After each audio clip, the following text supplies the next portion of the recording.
Ron, Alex, what was the very first supplement you ever took, and what happened when you took it? the very first supplement I ever took was Perfect Weight Gainer 900. I remember it. I was 14 years old and it was on the shelf in the gym. And I remember the guys that were, kind of showing me around the gym said, you got to get a jug of weight gainer. So that was it. I was on the train. What brand was that? I think Nature's Best made Perfect back in those days. Why did you choose a weight gainer and not like a protein or something? Oh, it just, yeah. I think a weight gainer was the only choice at that point. That was really all that was on the shelf. That was still the days. That was 1990. That was still the days of milk and egg protein, So weight gainer was it. 14-year-old kid, what do you want to do? You want to get huge. What were the big brands at the time in 1990? The big brands when I started training, I remember Twin Lab being around in those days. And of course, Weider. Everything had a Weider label on it. They had the Mega Mass came out shortly after that, and all that sort of stuff. But yeah, it's pretty old school. What was the difference you think between the Twin Lab advertising and products and the Weider products? Do you see a difference, or was it all just kind of the same? Yeah, I don't. You gotta Oh yeah. As far as the style of ads between the brands, I don't really think there was much of a difference. It was all kind of marketed the same. Pro bodybuilders were used in all the ads. Magazine spreads, that sort of stuff. Same style of images. After those two big brands, EAS came along. Did you think that there was something different compared to the old school brands? I remember when EAS came along, they had creatine. That was like something that hit, creatine and I think they called it Phosphagain, I believe. And then of course EAS came out with Myoplex, and the whole MRP revolution started, the meal replacement stuff where the carbs came down and it's like a 50-50 carb blend, that sort of thing. That sort of became the product of, the 90s. That was a very 90s thing, a meal replacement. At what point did you switch from a weight gainer to a more sophisticated product? And why did you? Did you just educate yourself? Was it just a fad, or why? I think back in those days, you just took the supplements that were trending. If you didn't want to give anything up, if you're on a weight gainer and all the guys in the gym that are competing are using an MRP, then you switch to an MRP because you want to be a competitor one day. Really looking back, it was the inmates running the asylum. The bodybuilder that was better than you was the authority that you looked to. The article in the magazine was the authority. We didn't have anyone else to go to. Were you influenced more by the guys in the gym, or like an article that you would read? I think let me start.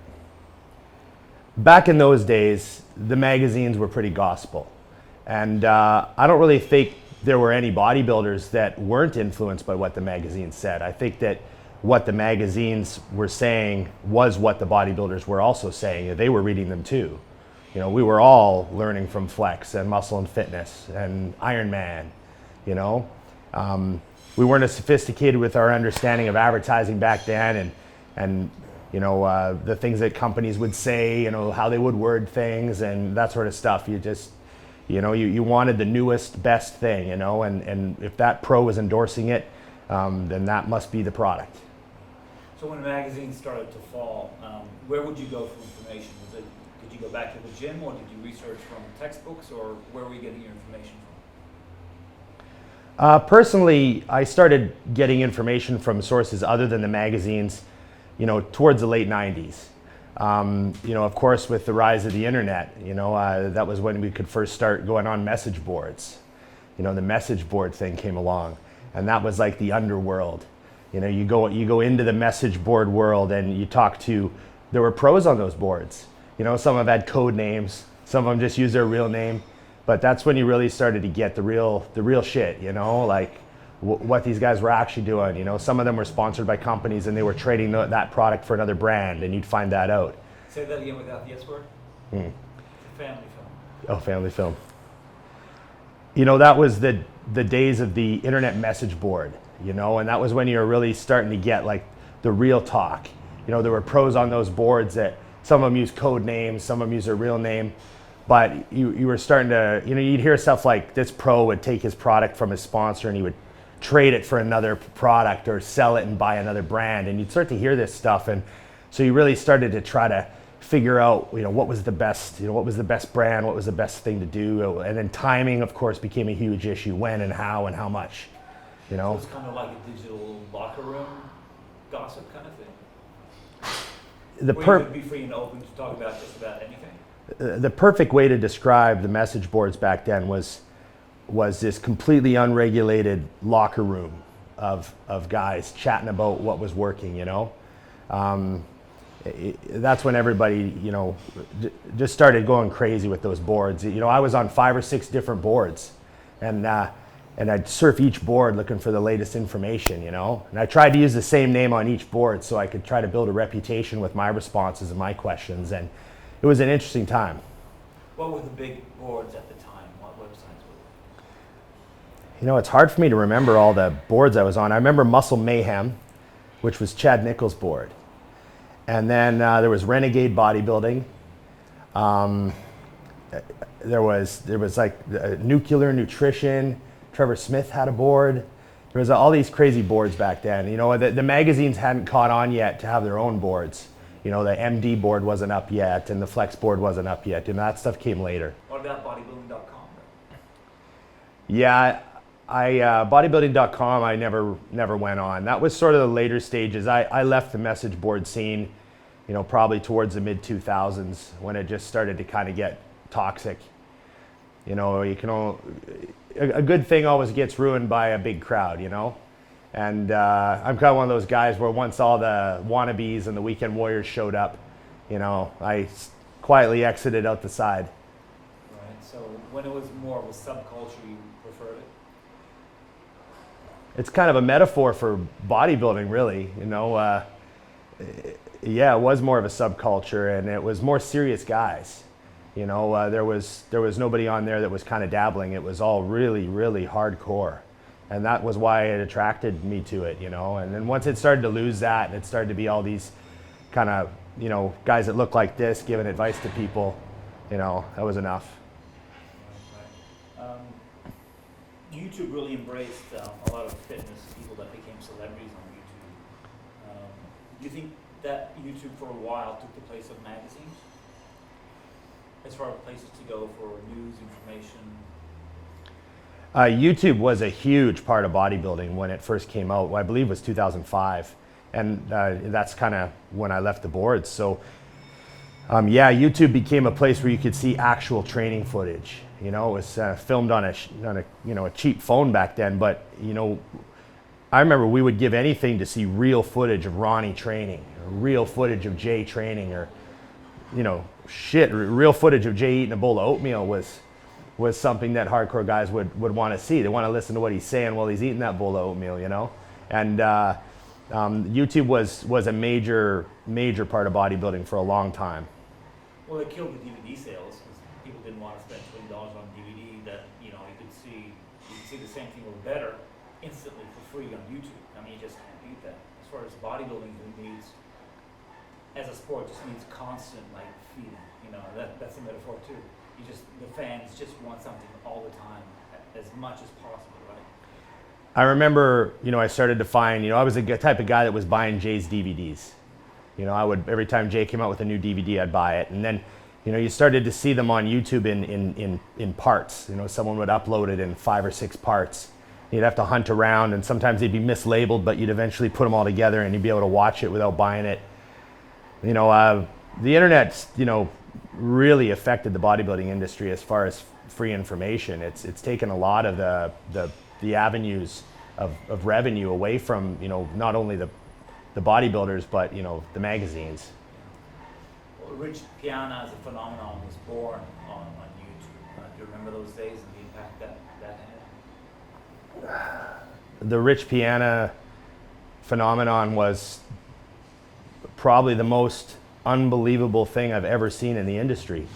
I've never seen anything in 28 years I've been around explode like he did and change so many aspects of marketing, sales,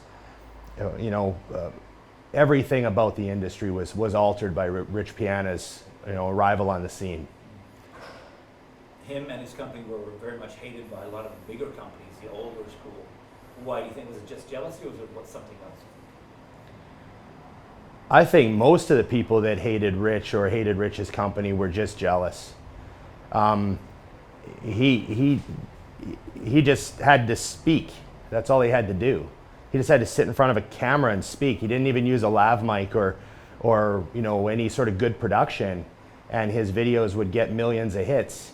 And the other companies, would put up these nice fancy videos and they'd have like 8,000 hits, and I imagine that created a lot of frustration in some big boardrooms, for sure. But don't you think that he tapped into a certain segment of the consumers that wasn't really tapped into? Because that, most companies were saying, take my product, you'll become, as beautiful as Micah Hearn, the perfect type. Where there was a lot of guys, they weren't perfect. They knew they'd never be that perfect, like a Micah Hearn type. So, it just wouldn't appeal to them at all. So all of a sudden you started getting like guys who are like a little overweight with tattoos, they're half powerlifters, half bodybuilders, they're never gonna step on stage, ever. But Rich came along, like I relate more to Rich than Mr. Olympia, for example. Oh, I did? Okay, let's go. Oh. Check, check. Okay, Rich. You remember the question? We're talking about Rich being relatable. But he related to people that Yeah, were like, they were not bodybuilders, yeah. nobody really knew how many there were, or Yeah. that there were. I didn't know that there were that many guys like that. I don't think anybody realized how many people there were left that weren't targeted by what the big companies were doing. And Rich somehow tapped into, I don't think Rich even realized. I think Rich sort of fluked out in a way. He thought, I'm just gonna be as real as I can be, and there's a crowd out there. And the crowd turned out to be huge. There's all these people that felt kind of ignored by the industry a little bit because they were never gonna be the state champ or the IFBB pro or whatever. And they were never going to get used in an ad, and they were never going to be that guy. And Rich somehow managed to attract the attention of this massive number of people that love the gym and love the lifestyle and love the subculture of being different, and the sort of deviant social rejection type of thing, right? And that was Rich. He was everything that society hated. He was the absolute pinnacle of, what is rejected by the cultural norm. So how can we describe that niche? There's people ask me sometimes, we'll describe Rich's fans, and I can't wrap my head around how to put that. There's a huge portion of them that had the Dickie shorts and the Love It Kill It tank tops and the tattoos, and they kind of came from a fucked up place or whatever. There's a lot of people like that, messed up place. You want to line again? You want to make the movie, right? I'm too real, Alex. I'm too real for this movie. You can't put words in my mouth. Yeah, you can't put words in my mouth. You won't tell me what to do. Okay. I think a lot of the people that were attracted to Rich, there was obviously the obvious crowd with the Dickie shorts and the Love It Kill It tank tops and the tattoos, and they kind of came from, maybe a rougher place. We all saw them in the lineup at the expo, and they made up a pretty grand portion of his fan base. But that's not where it stopped. It went all the way to, like, I've had lawyers in ties go, hey, Rich Piana. I've had cops say, hey, Rich Piana. You used to work, you've worked out with Rich Piana. I've had people come up to me in restaurants that don't look like they've ever seen a gym. And they're like, hey, Rich, you're friends with Rich. And that was crazy how far the reach was on that. It was something the industry has never, I don't think the industry ever dreamed that they could reach those people with anything they did. Like no supplement company has ever reached, a suburban housewife with a ad with a guy doing a most muscular, but somehow Rich got to those people. don't you feel it was such a coincidence that wasn't calculated, that the advent of the inspirational speech that really took over the internet too? I mean, I just nauseated at how many inspirational, you can do it, you can do anything else. And you can't turn on your phone without seeing someone trying to inspire you. He kind of did that unknowingly, and those two things kind of happened at the same time. So he was the inspirational speaker for bodybuilding. He was like the Gary Vee of that bodybuilding world. And I think it just happened to happen at the same time, where everybody was online and getting inspired, from the housewife, because you can translate into your own life, whether you're a lawyer. So you don't see that there's that huge coincidence there, that the inspirational speech, like you said, no matter what he says, people will listen to him, because it's how he was saying it. Like, you know, forget the others, I'm an outcast too, but I made it, and you can too. And the guy's like, yeah, I'm gonna do it just like Rich did.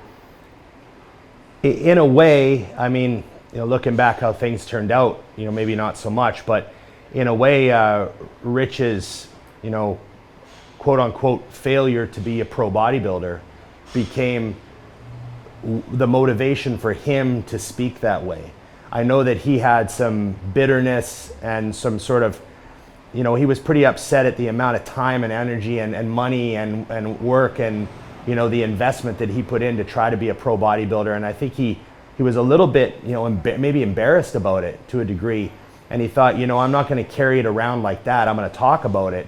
And he put it in a way that just resonated with so many people. I mean, everybody's tried something that they loved and they weren't quite good enough to do it, you know? I mean, you know, The Rock talks about how he wasn't good enough for the NFL. You know, he talks about it all the time. He mentions it constantly. You know, I'm a failed football player. You know, he says that.